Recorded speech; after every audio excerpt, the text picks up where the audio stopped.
这位女士啊，我们这里是会员制的，你看一下四周，你不觉得你这一身打扮很破坏气氛吗？哎呀，我今天也没有穿的跟江总一样。那我就不好意思了。服务员，过来。先生，请问有什么需要帮忙的？你知道我们这里的规定，这里是会员制的。你看这两位穿着啊，我们这里是不接待的。先生，您知道的，有的时候呢……你怎么这么多废话？你叫什么名字？我要投诉你！你等着啊！你干什么啊？你们两个，等着失业吧！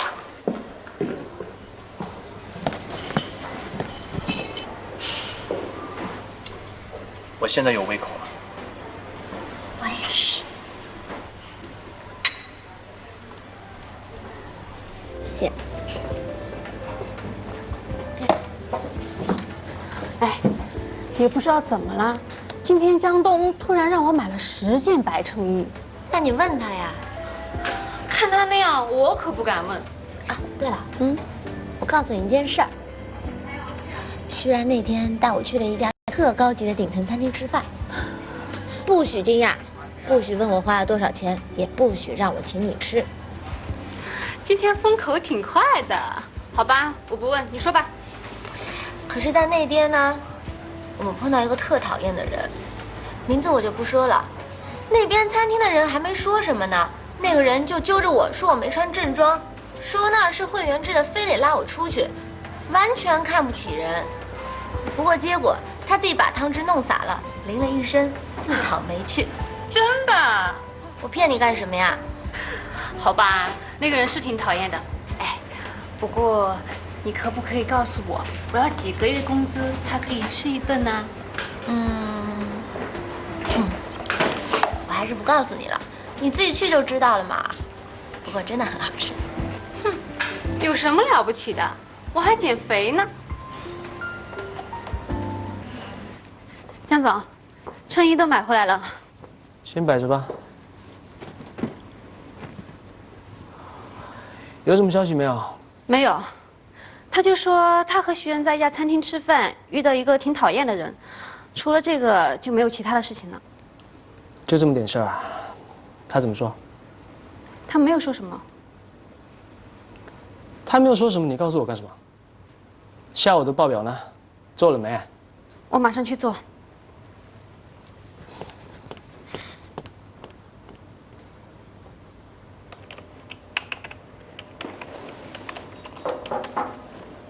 进来。你怎么来了？这个沙漏送给你。是在提醒我们加快速度吗？我们可是在按时间表的计划在推进。恐怕你们真得抓紧时间了。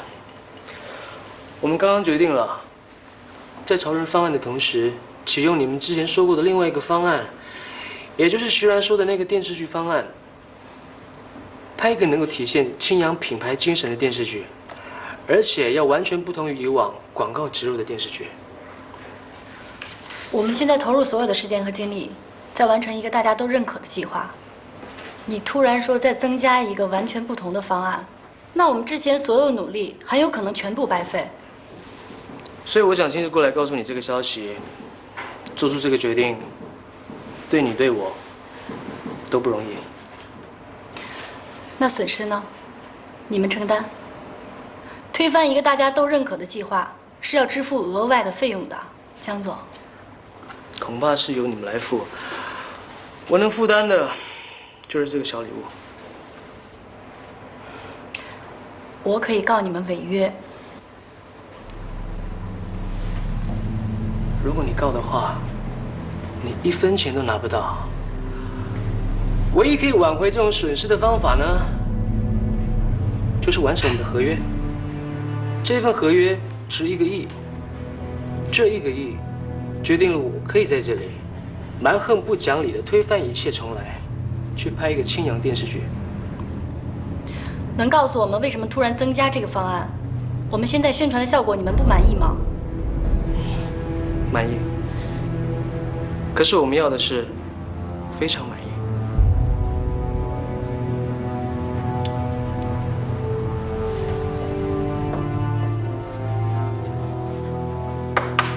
请进。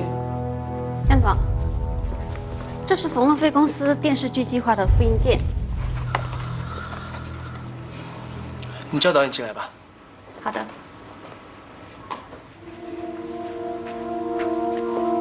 张总，走。很多问题我们之前在电话当中都已经讨论过了。这个是无懈可击的计划书，你看一下。你想用也可以，我只有一个要求，就是快。我希望我们的电视剧可以在他们拍完之前的1个月播出。只要资金到位的话，这个应该没问题。资金不会是问题，你放手去做吧。好。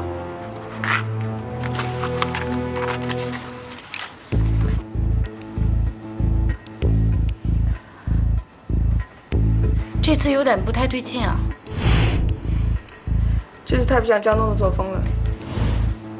是啊，江东从来都不会这么轻易的通过一个提案，而且没有挑出任何毛病，直接同意启动。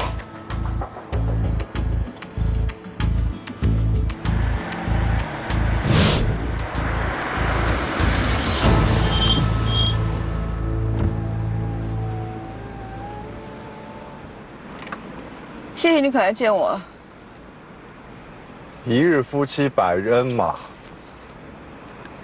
你再评我们免谈啊。你呀，还这样，求别人帮忙，弄得好像别人在求你一样。给个机会让我贡献一下吧。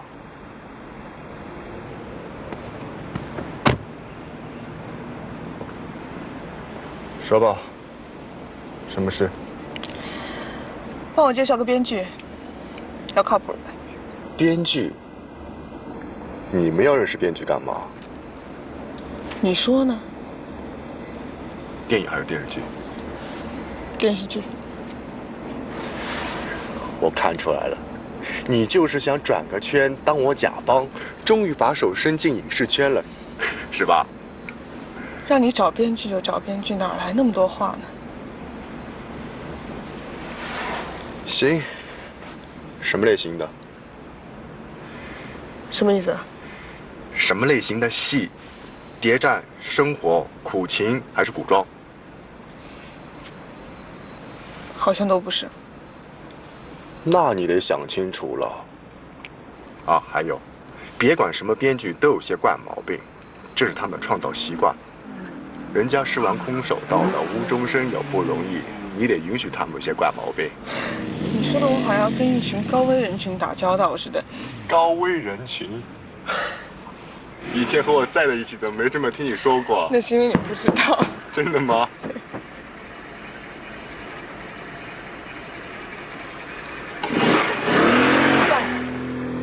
男朋友啊？吃醋了？你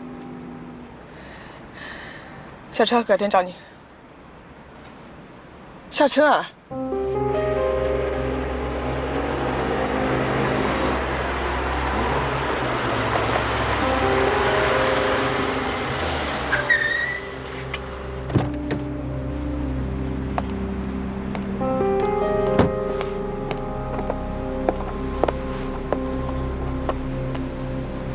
都看到什么了？跟受多大委屈似的。你为什么不接电话？我刚刚在开会。在车上开会啊？微笑，我平时对你使性子、耍脾气，但我从来都没有怀疑过你。我也请你不要怀疑我。我可以不跟你计较，但请你好自为之。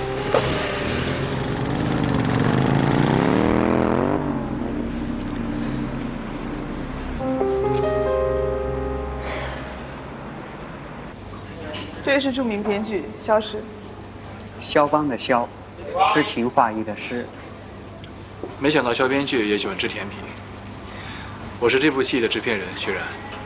我们非常重视这个项目，所以要请您飞行。投资方都这么说，那你们的资金到位了吗？我们的资金没有问题。2周之内给我们一个故事大纲。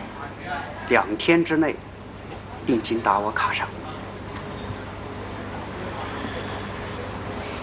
放心。肖老师就这样，但人特别靠谱。他的戏路子又宽，比较适合你们这样刚开始拍戏的甲方。万一不行的话，我再给你找其他编剧。谢谢你。怎么听起来那么客气，怪别扭的。对了，那天你男朋友没生气吧？啊，他没事儿。其实男人就这样。我已经警告过你。喂，你听我说。你放手！我知道，跟你没关系，我就教训他。你教训他就等于教训我。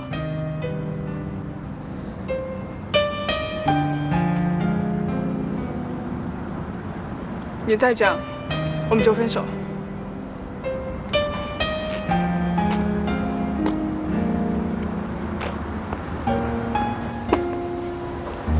分手。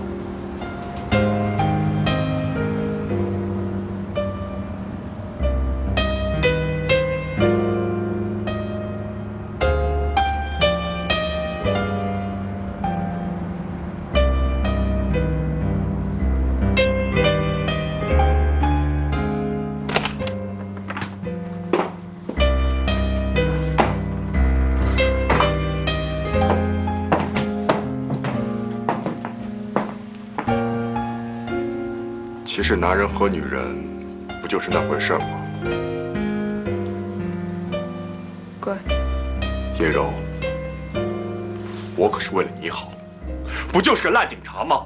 除了身体好有什么用啊？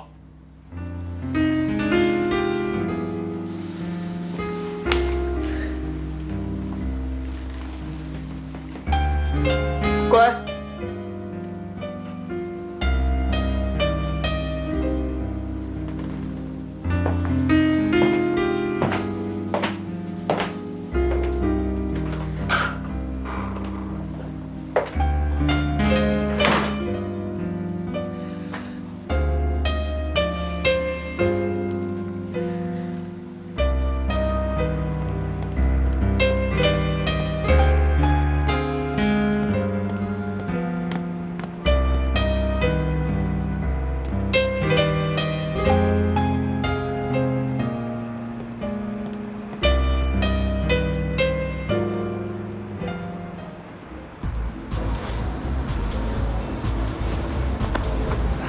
你放手！我要你不要管我，听到没有？你放手啊！你要我跟你说多少遍？叶柔和张德宇只是工作关系，不是你想象的那样。你何必呢？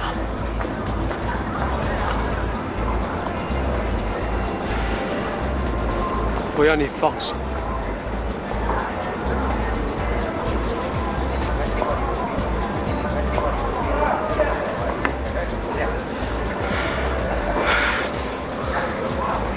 想喝酒是吗？我陪你喝。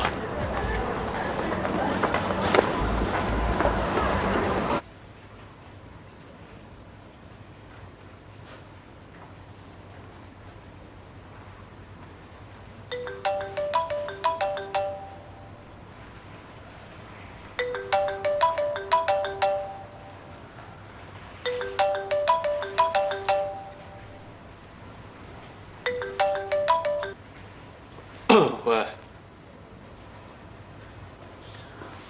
好，我马上到。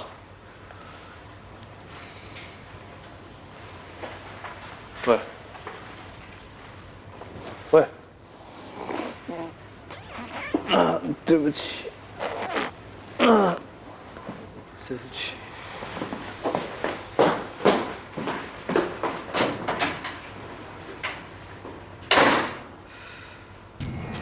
拨打的用户暂时无法接通，请稍后再拨。通2个星期了，手机永远不在服务区，座机又欠费。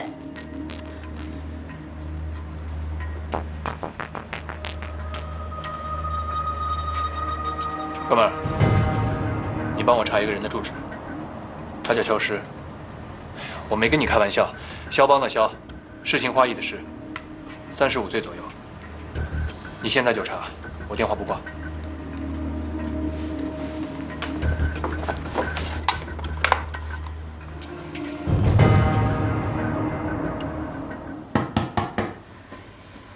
小诗，开门。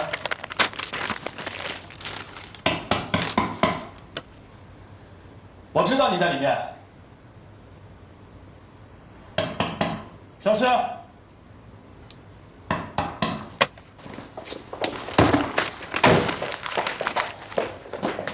为什么不开门啊？思考呢。肖大编剧，请问你什么时候可以交稿？你们非要破门而入，把我的灵感给吹散在风中了。缪斯女神抛弃了我。你别跟我说这些没用的，没灵感是吧？我把我们4个人的故事告诉你，你就写我们4个，不就是青春偶像剧吗？有这么难写吗？你说的这么简单，自己为什么不写？笑话，我会写，我花钱请你干嘛？少跟我提钱！你们这些有钱人，以为花2个钱儿就能给自己树碑立传？你那些破事儿，能叫戏吗？你知道什么叫戏吗？一群文艺青年，看2本外国小说，就觉得自己懂创作，对我指手画脚，把创作冲动当成了创作才华。我告诉你们，我提供给你们的每一个字都是我的灵魂体验。你们是在花钱买别人的灵魂，懂吗？想要灵魂，就得学会等，否则你们只能买到垃圾，明白吗？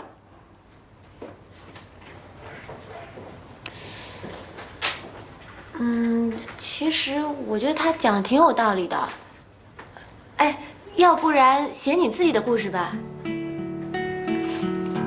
给力，靠谱。我又不是专业的编剧，我怎么会写啊？再说了，我也没时间。创作的时候你不用来工作，你的工作我来顶。我看就这么定了。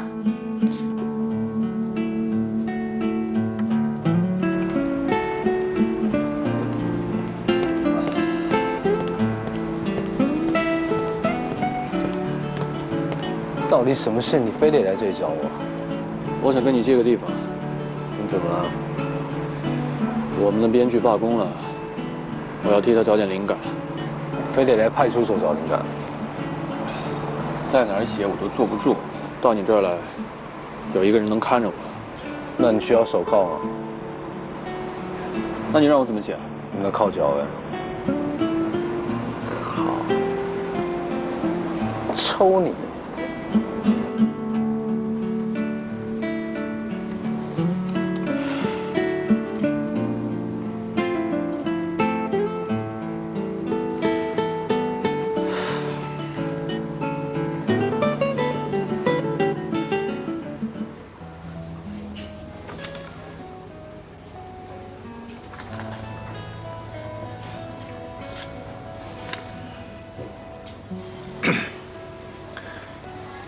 你到底觉得怎么样啊？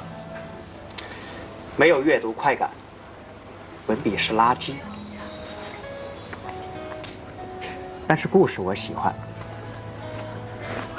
这材料我拿走，你们很快会收到剧本。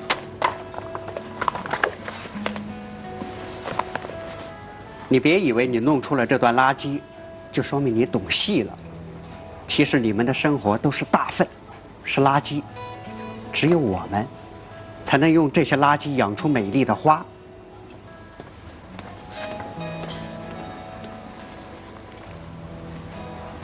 我是大粪。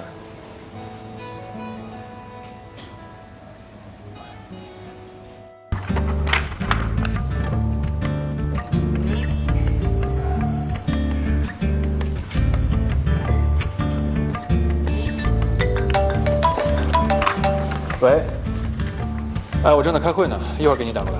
嗯。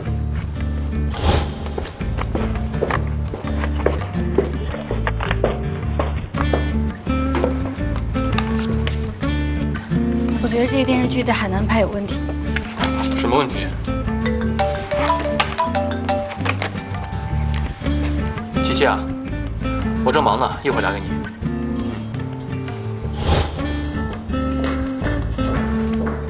徐然，有时间吗？我约了人吃饭。可以先陪我去见一个服装师吗？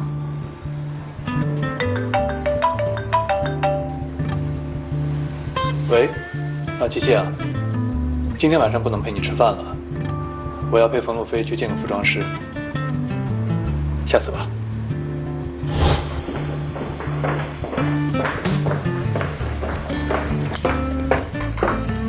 经纪公司拿了好多演员资料，一起看一下。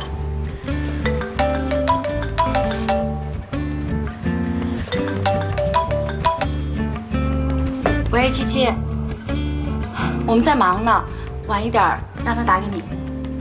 好，走。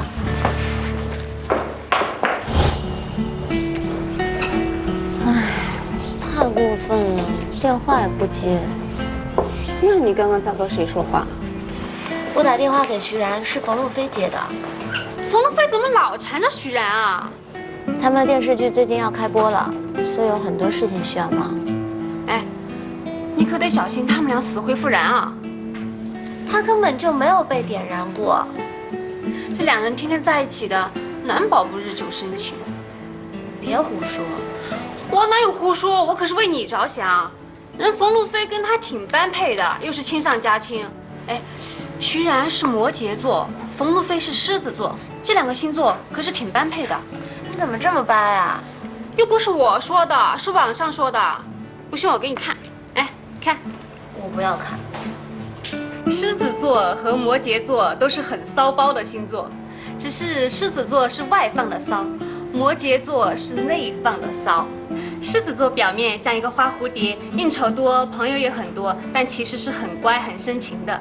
摩羯座是看起来很乖，但是跟所有的朋友都很暧昧。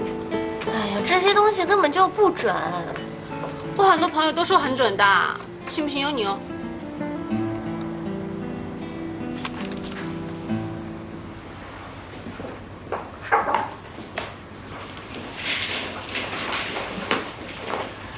电视台的客户名单。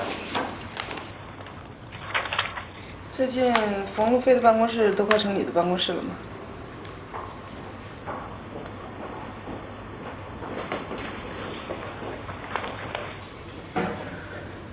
你有没有觉得冯路飞是故意的？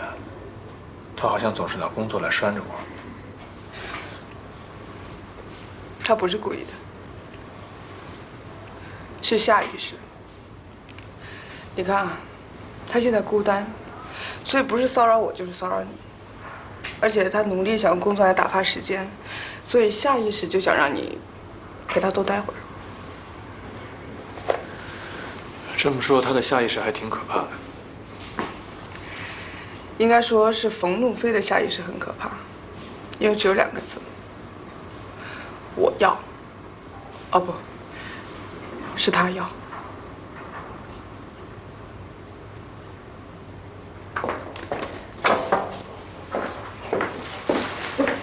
这些是编剧发过来的剧本，还有一些场景表。我看了一下，有些场景是可以共用的，我们商量一下。我要下班了。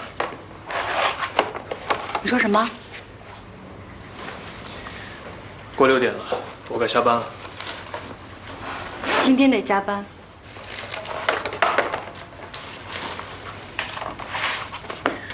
冯路飞，我需要休息。我们都需要休息。江东不休息，我们就不能休息。在比赛中，胜出对手的唯一法则，就是要对自己比对待对手更加残忍，把自己变成对手的噩梦。可是再这么下去，只会变成我们自己的噩梦。一个星期有168个小时，我有140个小时是待在这栋楼里的。除了工作，我还有自己的生活。现在我有女朋友了。这个星期他约了我5次，5次我都爽约了。今天我答应他了，一定会陪他吃晚饭的。是你主动找我要合作的，是你说要拿下青阳这个案子拍成电视剧，我爸不同意你加入，我力挺你。江东说这个电视剧拍不成，也是我努力挽回的。自从有这个案子，周末在我的词典里早就消失了。我的生活没有白天和晚上的区别，因为我知道，要想成功，就必须要承受这些。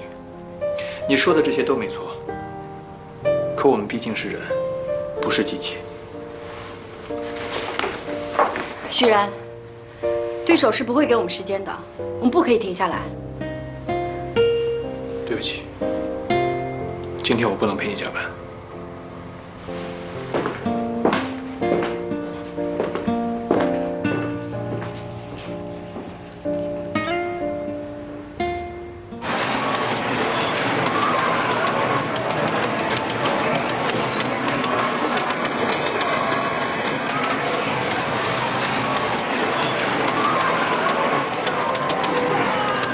唐琪琪，我有话跟你说。不要叫我，现在这儿打不过去了。现在有时间听我说话了吗？我们继续玩。你能不能好好听我说话？好了，我答应你，以后多花点时间陪你，但不是陪你打游戏机啊。你根本就不知道我为什么生气。那你说？我不喜欢你跟一个比我漂亮、比我有钱、比我聪明的女人天天在一起。我就是有这么点小心眼。我看到她天天跟你在一起工作的时候，我总是怀疑你是不是选择错误了。你是不是应该跟冯路飞在一起才是正确的？他跟你在一起能帮你赚钱，可是我只能帮你做饭。我觉得我在你心里根本就不重要，我在你心里根本就没有位置。我真不知道你会这么想，琪琪，我喜欢的不是冯路飞那样的女强人。那你喜欢什么样的？我喜欢的是你这样的小朋友。什么小朋友啊？哦，是充满了斗志和正义感的小朋友。你看你，就算是来道歉都没有诚意，还充满着讽刺。刚才你说冯路飞在工作上能力比你强，我同意。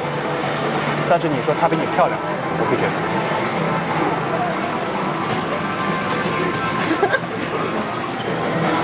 饿不啊？要不要去吃宵夜？给你个面子。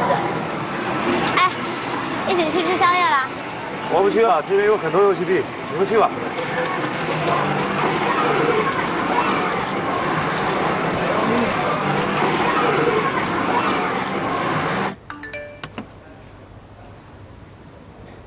无懈可击，今天顺利开拍，感谢你的支持。进来。江总，俄罗多兹剧组刚刚传来消息，说今天已经顺利开机了。很好，徐然他们也是今天开机。他们也是今天？没错，不过我会提前1个月比他们先完成。你的意思是？我对于这次电视剧信心满满，因为它是全新的，而且是之前的广告形态上没有出现过的。这种东西，只有第一个才有价值，后来的都是跟风。我会很明确的跟徐然说，他的想法已经有人提前实现了，而我们 V 公司呢，是不能接受任何的山寨的，所以很抱歉，我不能帮他买单喽。那要是 V 公司不买单的话，徐然就不光要失去青阳，还会损失一大笔钱。这样的话，冯路飞的公司就很有可能会倒闭哦。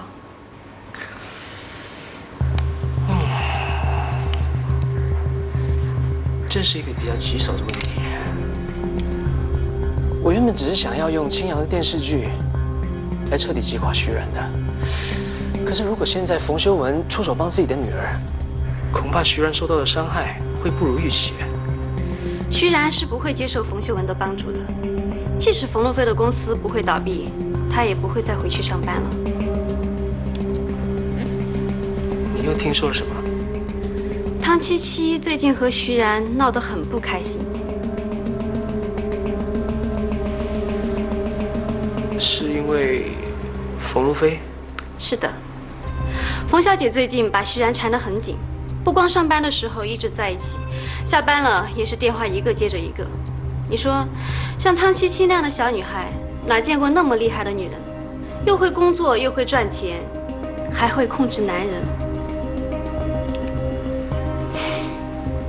哎，你那个小狗仔朋友，哪天要是光荣阵亡了，记得通知我，我好给他颁个花圈，辛苦他了。你是不是对汤七七特别失望？你恨她不够厉害，不能够马上搞定徐然，好让你和冯路飞在一起。徐然身边的果然都是好东西啊，就连一个助理都可以这么聪明，难怪我会想要拥有他身边的东西。不过你要记得，再怎么样，你都还是个助理。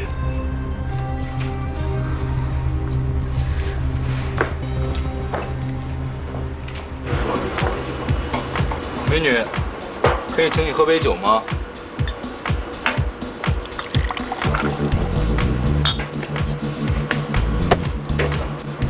干什么呀？别让他喝了。关你什么事儿啊？叫你别让他喝了。他是谁啊？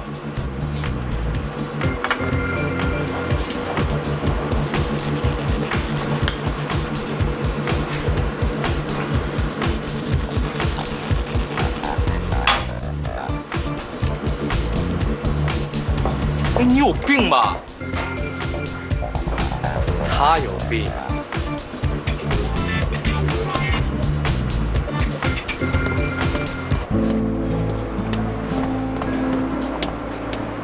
有话一次性说清楚，别每次都在我办正事的时候出现。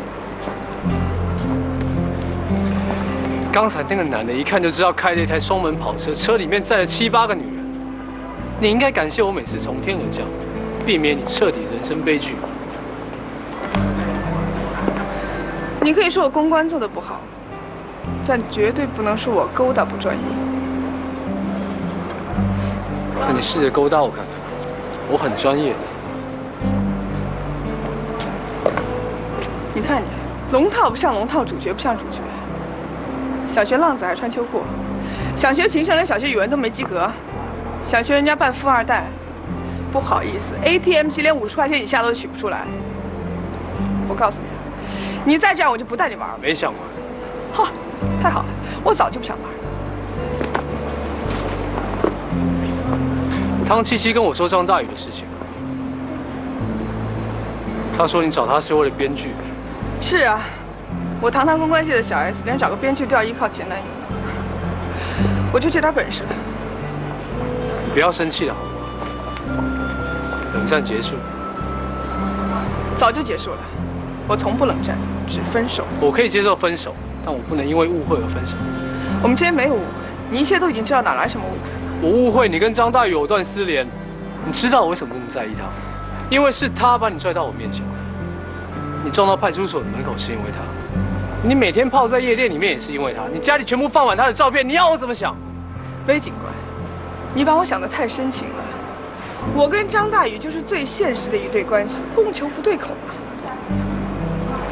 就好比说，我想找有才华的，却总遇到没文化的；想找真情的，却总遇到花心的；想找人谈场恋爱，总遇到逼婚的，就是这样。你不会说分手就分手，分手总有个过程，有冷战，有妥协，有谈判。我们才刚刚开始，你不能不遵守游戏规则。男女之间本来就没有什么游戏规则可言。你知道你跟我的差别在哪吗？我说分手就是分手，绝对没有那个时间去陪你演什么偶像剧。到了我这个年龄，就喜欢最直接的办法。我已经是败犬了，就不想再当女王了。好了，我现在要去好好的支配我剩下来的宝贵时间了。再见。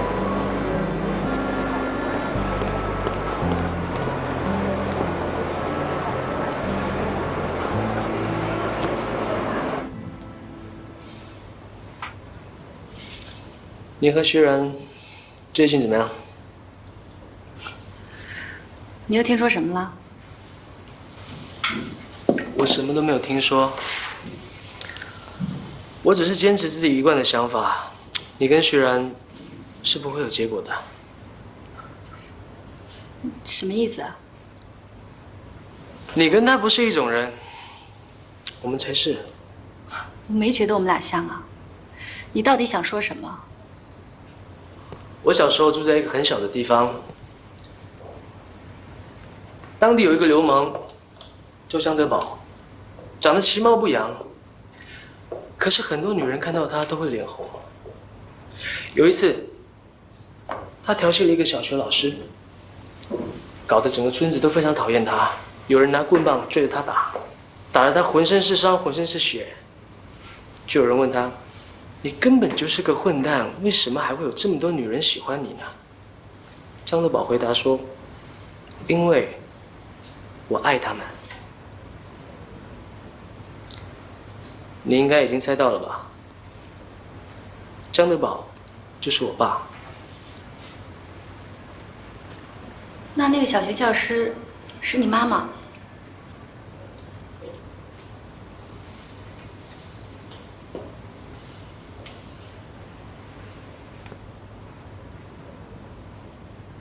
我也可以当你的张德宝。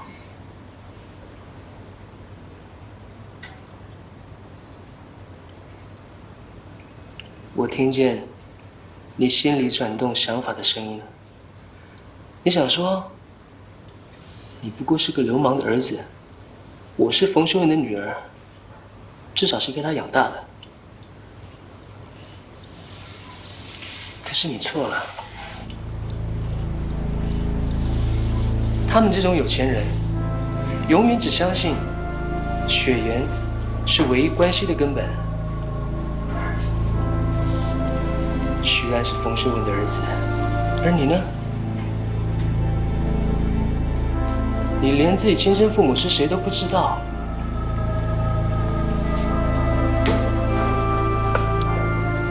这是你亲生父母的资料，我帮你查过了。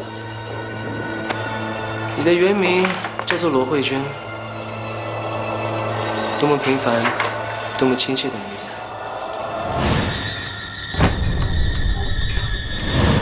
我知道你现在心情一定很复杂，相信我，全世界只有我最了解你的感受，因为你是我的。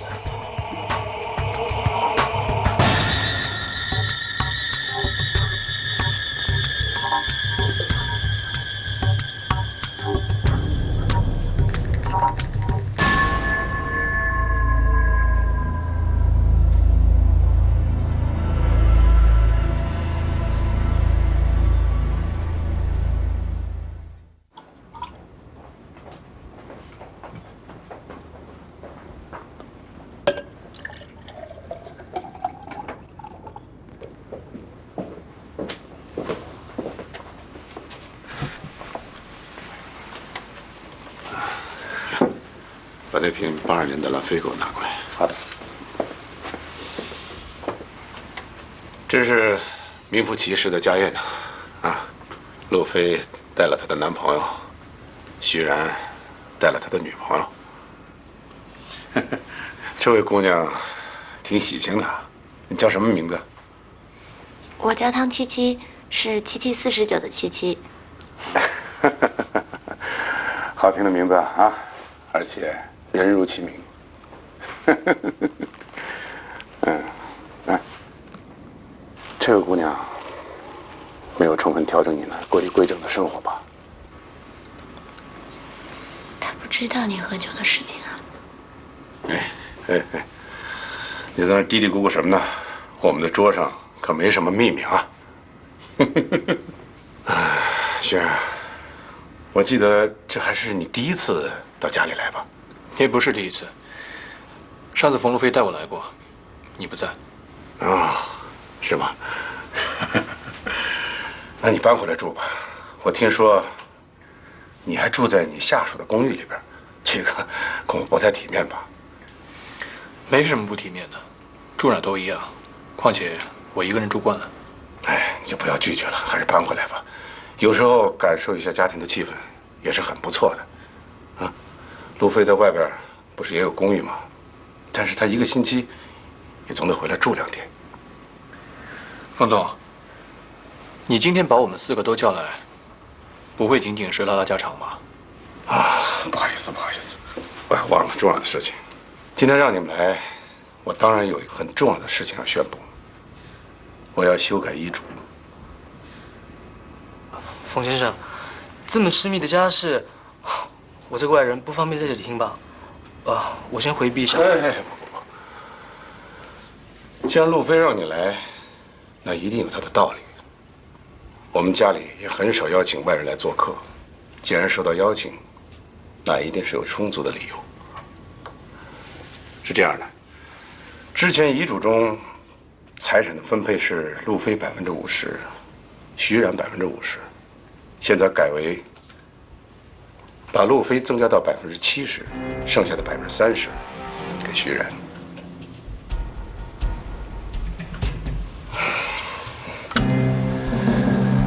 虽然你没什么想法吧？你的财产怎么分配，那是你的事情。我本来就没打算要继承你的1分钱。为什么要修改遗嘱？你来说说为什么？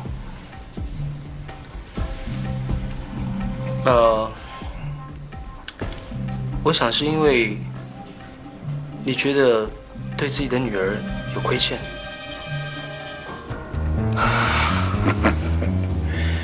你看看，他比你更懂我的。那你知道为什么我听到这个消息一点都不高兴的原因吗？我来说个故事，在晋朝时期呢，有一个叫石崇的人，他有一个弟弟，在他父亲过世之后呢，把所有的财产都给了他弟弟，他1分钱都没拿到。不过10年之后，他却成为了那个地方最富有的人。我想说的是，路飞一直觉得他就是石崇，可是冯先生，你却觉得徐冉才是石崇，所以他不开心。爸，你看到了，他比你更懂我。如果没有其他事情，我先走了。我们走吧。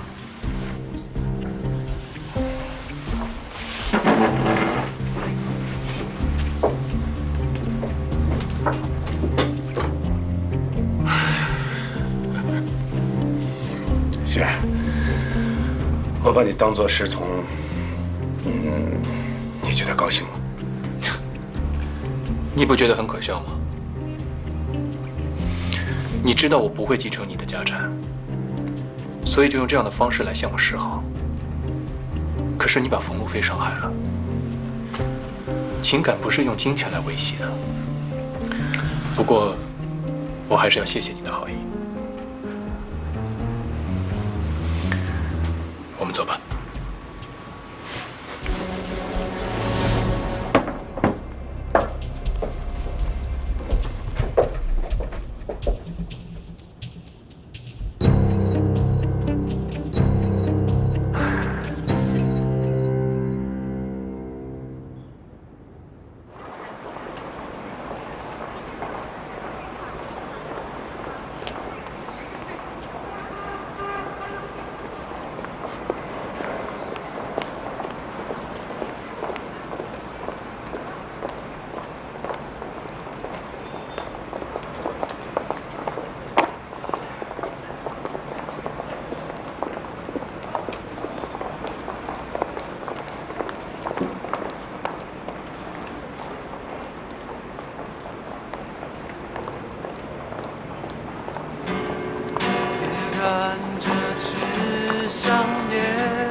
触摸着从高处坠落的感觉，可心仍在向上飞跃。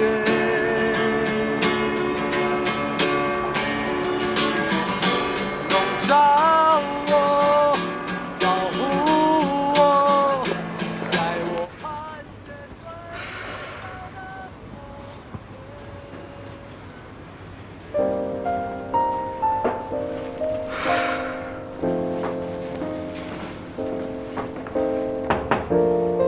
啊，冯总，某人在楼下已经孜孜不倦地唱了1个上午了。这到底是求领养、求同情还是求原谅啊？领养、同情、原谅，他一个都没份。搞不好能赚点钱是真的。我原来认为只有银行家才是最铁石心肠的混蛋，现在看看公关界也差不了多少。我们做公关的第一点就是铁石心肠，因为我们做的都是忽悠人的事。那我现在以我名片上的身份，要求你处理一下眼前这个公关危机。冯总，您太会开玩笑了，这个顶多算是扰民，跟公司一点关系都没有。可是现在大家都看着，他在楼下祈求一个女人的爱情，面对一个这样又帅、又年轻、又会耍宝的可爱青年，这个女人完全不动心。这只会让路人对我们公司的女员工产生2种猜测：第一，公司女员工只爱有钱人；第二，公司女员工私生活不检点，勾搭人家小伙子，又无缘无故的抛弃了别人。我从来都相信，作为女人，经济上不独立，就谈不上精神上的独立。我平时挣的也不少，所以我根本不稀罕有钱人。像这种隔窗谈情表达爱意，在我这根本就没用。对于我这个年龄，这种做法就是浮云。当然了，刚才您说对公司形象有影响，这点我认，所以现在就出去把他打发走。我现在明白，为什么徐然那么依赖你。为什么？因为你从里到外都是一个职业狂人。这也是一种悲哀吧。我得马上就把他打发走，不然我就当不了职业狂人。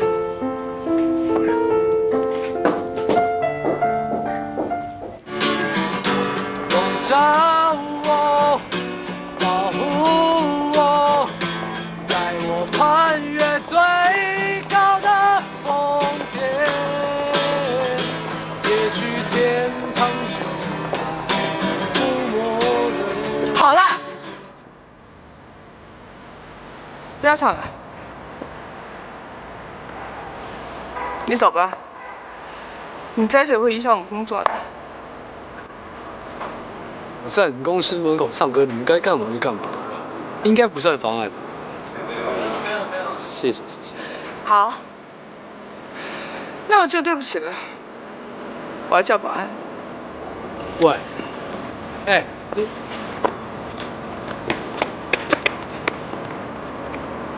这个人，带走。对不起，先生，请你离开这里。兄弟，我这么做，完全是想要挽回一个女人的真心跟原谅。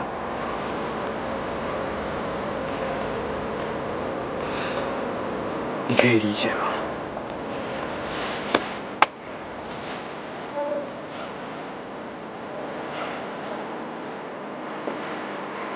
哎，喂。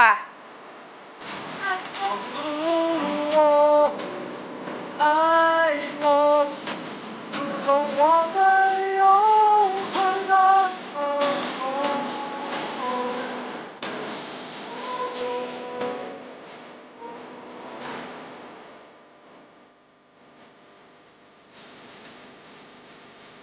等一下，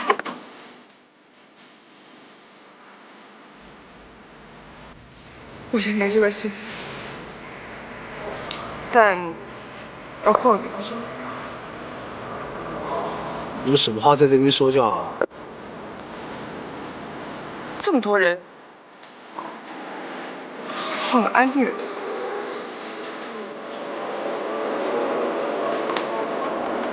方。好啊。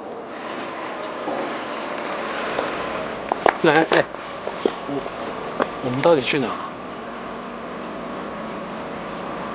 好地方，睡着去。谢谢，谢谢。加油，加油，加油，兄弟！加油！乖。哦。对，我去哪？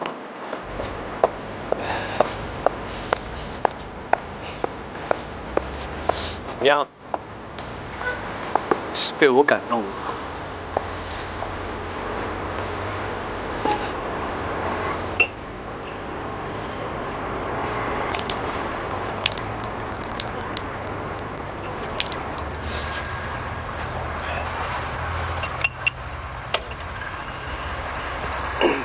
这就是我的态度。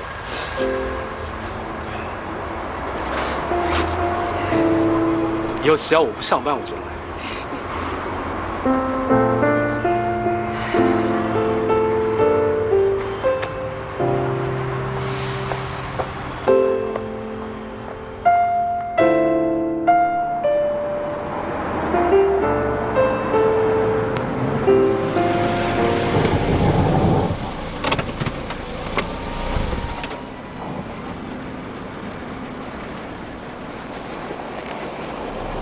熊小姐，你还真是神出鬼没啊！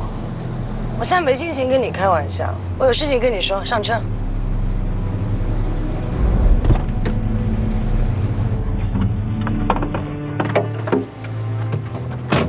什么事啊？我要被调回美国了。哦。合纵联盟已经开始怀疑我了，我现在处境非常危险。你们一定要帮我，而且要尽快。你没资格跟我谈条件。我要你办的事情，你一件也没办好，我凭什么帮你？你居然让我差点被江东给弄死啊！你也已经拿走了笔记本。你们不能过河拆桥啊！熊家姐，这种事情对你来说应该不陌生，你不知道做过多少次。算你狠。游戏规则嘛，我只是按你出牌而已。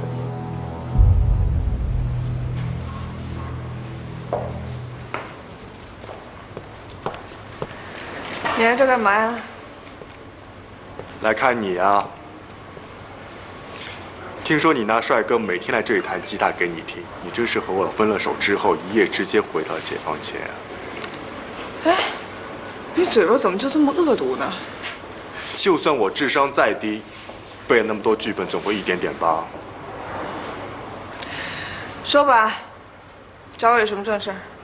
亲爱的，你真的永远那么聪明，我真是舍不得你。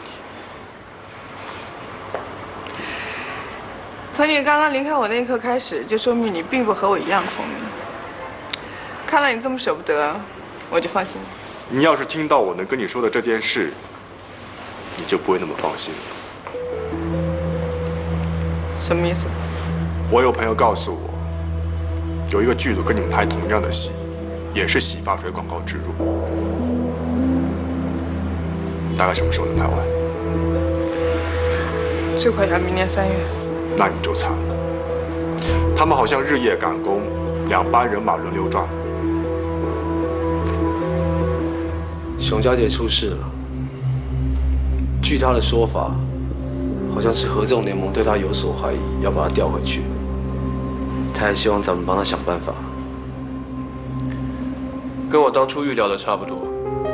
昨天马凯给我打电话，说我们公司的股票增发成功，要让合纵联盟上钩，靠的就是这个。所以现在绝对不能让熊家姐离开。那我先去稳住她，让她别自乱阵脚。哎，你跟叶柔怎么样了？别提啊。他只是外表冷酷，其实人不错。我知道，我都抱着吉他在你们公司门口唱歌了。说什么？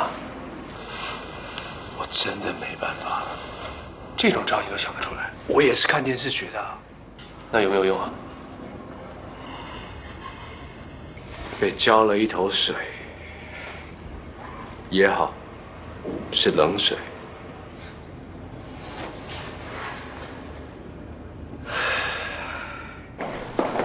电话我应该如何跟他解释这个问题？有，我们又见面了。我们要不就错中错，要不就负负得正。喂，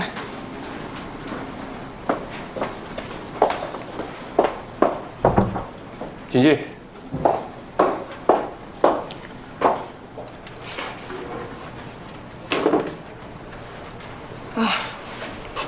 你别想歪了，我今天把他带来是有一件非常重要的事情要跟你说，正事。一部和你们相同的电视剧正在拍摄。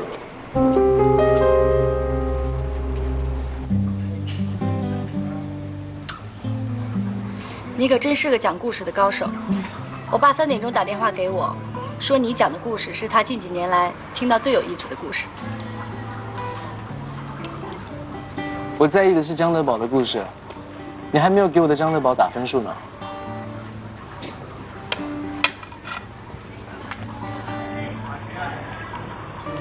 这个就是我的分数。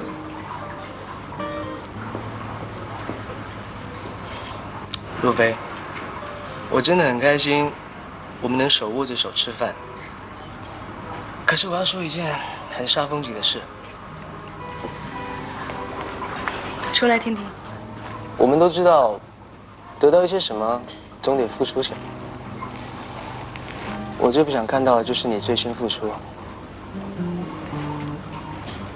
我之前是你的客户，你现在变成我的女朋友。当然，对我来说，这就像天上掉下来的礼物一样。可是，并不是每个人都会这么想。他们一定会觉得，因为我是你的女朋友，所以你才会把青阳交给我。我最怕他们这么想了。我最不想看见像这样的流言蜚语。不管是对你、对我，或者对公司，都不公平。所以我希望你跟青阳的关系能够离远一点。当然，这只是我的建议啦。不过，如果你有更好的解决方法，我们可以讨论。我觉得你说的没错，但是你知道，我的公司基本是靠青阳在维持。这个我知道，所以我是希望你跟青阳的关系能够保持一个距离，而不是划清界限。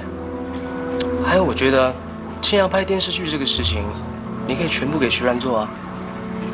他对青阳很了解，我相信他一定会做得很好。这倒是个办法，对于徐然来说也是个好机会。好，我跟他谈谈。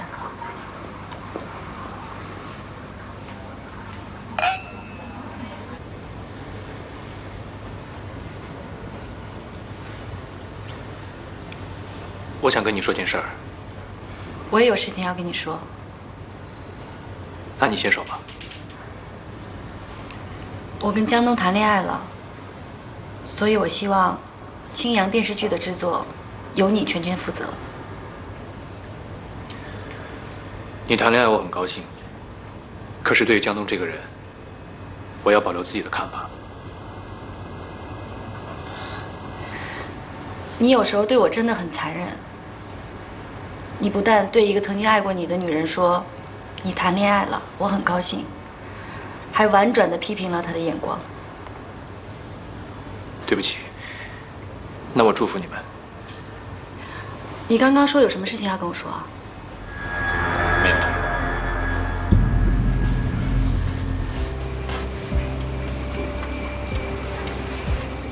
我要跟你说件事情。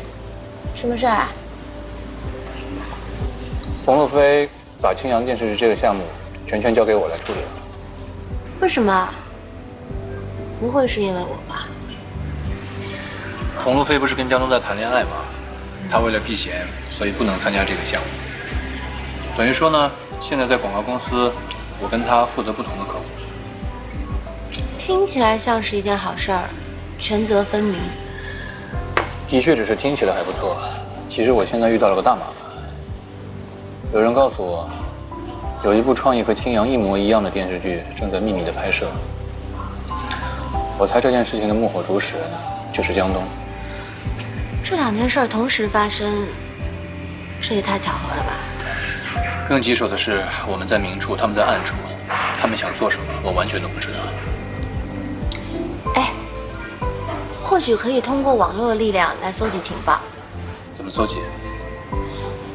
我可以在我的微博上告诉大家，我被人偷了一个剧本，而这个剧本现在已经被秘密的拍摄，希望广大知情人士可以提供线索，告知现在的拍摄情况，帮助我尽快找到这个人。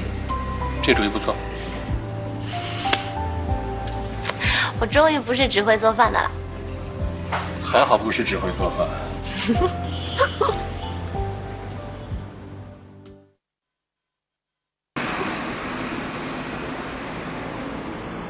喂，我跟你约在万达广场的电影院门口。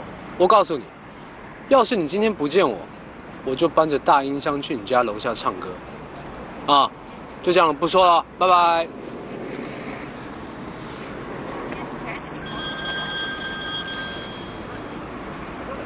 怎么样？后悔啦？你小子说什么呢？教导员，我不知道是你，所以我莫名其妙。我现在在万达广场，这儿有紧急任务。啊！你赶紧过来协助维持现场秩序。万达广场。哦，我在附近，我马上过去。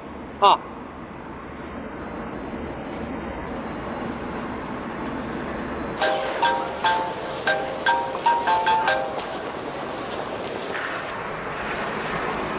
什么嘛！各位顾客，紧急通知！因突发情况，请各位顾客在工作人员的疏导下，尽快从1号门或2号门离开。谢谢。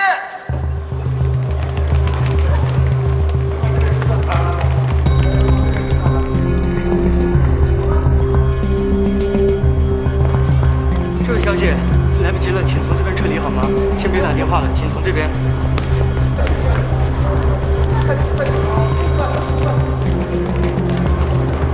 你们别过来啊！过来我就再开车呀！不许过来！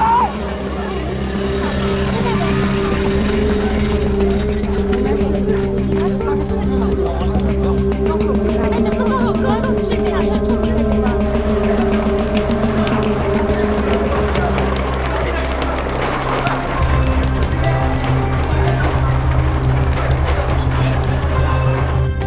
搞什么呀？其他同志先问一下。哎，同志，你不能进去。兄弟，自己人。好。哎，看路上我是仙林派出所民警韦笑，现在什么情况？好，刚才在里面发现了一个手持自制武器的疑犯，我们现在需要疏散群众。啊，好。哎。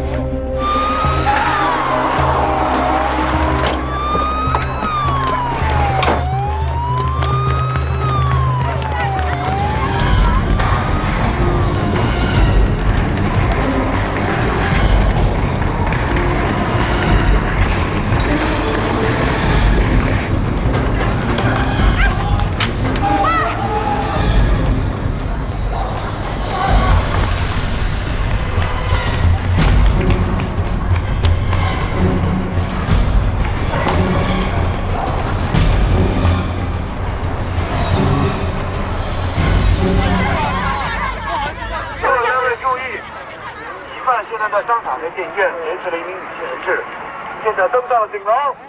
哎，让下我们。往后看，往后看，往后看。等一下，搞什么呀？哎，发生什么事情了？哎，不好意思。哎，楼上怎么了？楼上怎么了？哎，救命啊！不许喊！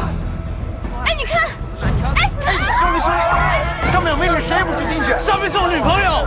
兄弟，就算真的是女朋友，你要保持冷静啊！指挥车就在那里，你去跟领导反映一下吧。啊，好，谢谢。